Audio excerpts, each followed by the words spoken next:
오늘의 말씀은 열왕기상 19장 9절부터 21절까지 말씀입니다. 엘리야가 그곳 굴에 들어가 거기서 유하더니 여호와의 말씀이 저에게 임하여 이르시되 엘리야야 내가 어찌하여 여기 있느냐. 저가 대답하되 내가 만군의 하나님 여호와를 위하여 열심히 특심히 오니 이는 이스라엘 자손이 주의 언약을 버리고 주의 단을 헐며 칼로 주의 선지자들을 죽였음이오며 오직 나만 남았거늘 저희가 내 생명을 찾아 취하려 하나이다. 여호와께서 가라사대 너는 나가서 여호와의 앞에서 산에 섰으라 하시더니 여호와께서 지나가시는데 여호와의 앞에 크고 강한 바람이 산을 가르고 바위를 부수나 바람 가운데 여호와께서 계시지 아니하며 바람 후에 지진이 있으나 지진 가운데도 여호와께서 계시지 아니하며 또 지진 후에 불이 있으나 불 가운데도 여호와께서 계시지 아니하더니 불 후에 세미한 소리가 있는지라. 엘리야가 듣고 겉옷으로 얼굴을 가리우고 나가 굴 어귀의 섬에 소리가 있어 저에게 임하여 가라사대 엘리야야 내가 어찌하여 여기 있느냐.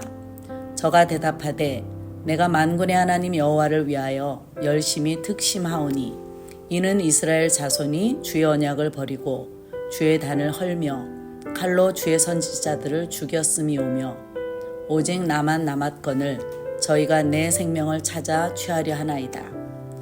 여호와께서 저에게 이르시되 너는 내 길을 돌이켜 광야로 말미암아 다메섹에 가서 이르거든 하시엘에게 기름을 부어 아람 왕이 되게 하고 너는 또 님시의 아들 이후에게 기름을 부어 이스라엘 왕이 되게 하고 또 아벨 무홀라 사밧의 아들 엘리사에게 기름을 부어 너를 대신하여 선지자가 되게 하라. 하시엘의 칼을 피하는 자를 예후가 죽일 것이요 예후의 칼을 피하는 자를 엘리사가 죽이리라. 그러나 내가 이스라엘 가운데 7,000인을 남기리니 다 무릎을 바알에게 꿇지 아니하고 다 그 입을 바알에게 맞추지 아니한 자니라.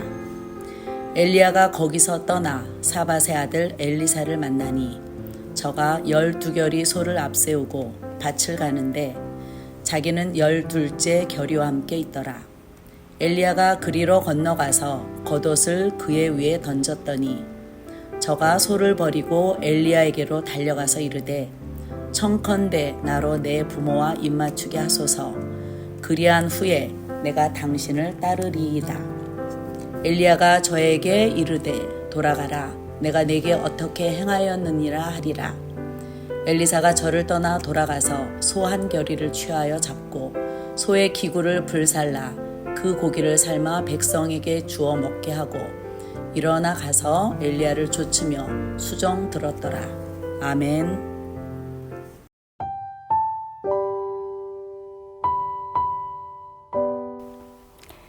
엘리야는 이세벨이 자기를 죽일 것이라는 두려움에 호렙산의 한 동굴로 숨어버립니다. 그런 엘리야 앞에 하나님이 찾아오셔서 질문하십니다. 내가 여기서 무엇을 하고 있느냐? 엘리야는 자신이 하나님을 위해 매우 열심이었지만 이스라엘 백성은 주님을 저버리고 예언자들마저 죽였다고 대답합니다. 그리고는 주의 선지자들 중 자기가 마지막으로 남아있어 곧 죽게 될 것이라며 두려움에 가득 차 있는 모습을 보입니다. 그런 엘리야를 위해 하나님께서는 강한 바람으로, 지진으로, 불로 자신을 직접 나타내십니다. 엘리야는 여기서 하나님의 말씀을 기다렸습니다. 엘리야가 원했던 것은 우상 숭배로 하나님을 저버린 그들을 하나님께서 벌하시는 것이었습니다.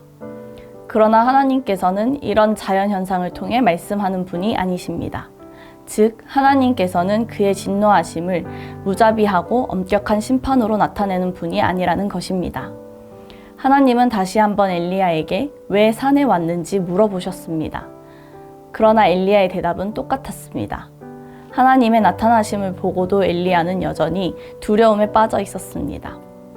그 두려움으로 인해 이전에 자기를 구원하시고 인도하셨던 하나님을 보지 못하고 있는 것입니다.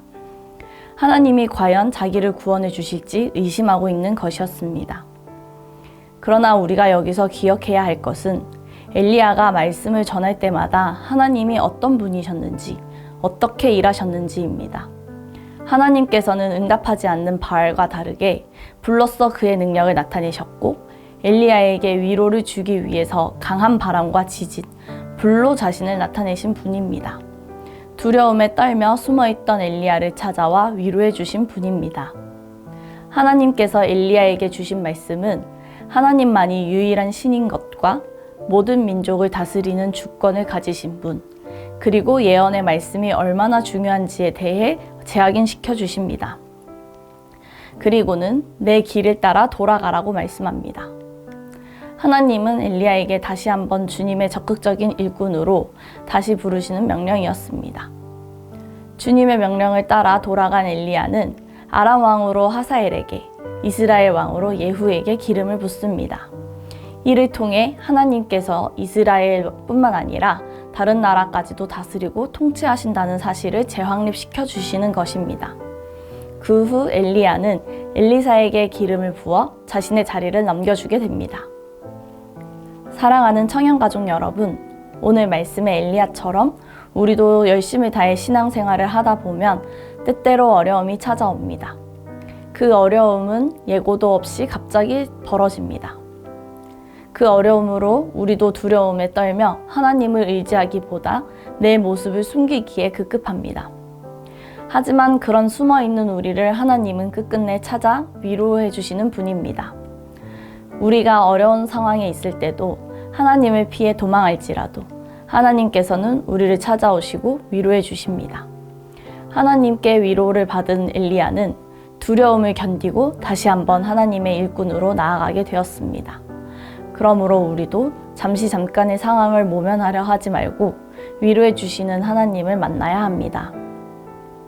하나님께서는 하나님 자신을 따르기 원하는 자를 일꾼으로 삼으십니다.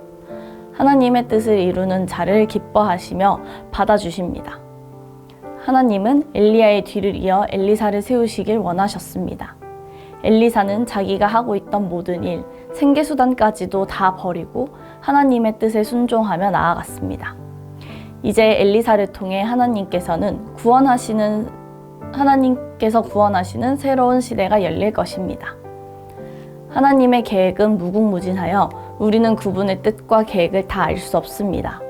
그러나 그럼에도 불구하고 우리는 하나님의 뜻을 쫓아가는 삶을 살아야 합니다. 어려움이 갑자기 찾아와도 숨지 않고 날마다 하나님을 의지하며 다시 한번 그분과 함께 동행하는 우리가 되길 소망합니다.